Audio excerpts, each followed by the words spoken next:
Want to unlock the secrets of your Wix website's success? Let's connect Google Analytics for free and dive into valuable data. First, log into your Wix account and head to your website's dashboard. This is your command center.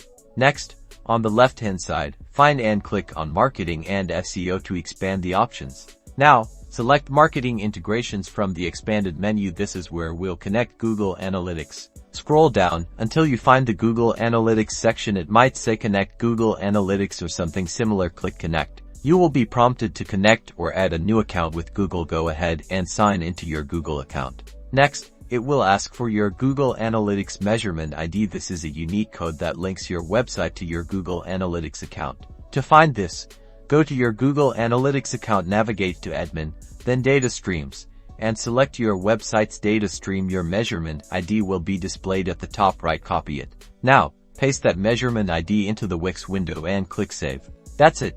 Google Analytics is now connected to your Wix website.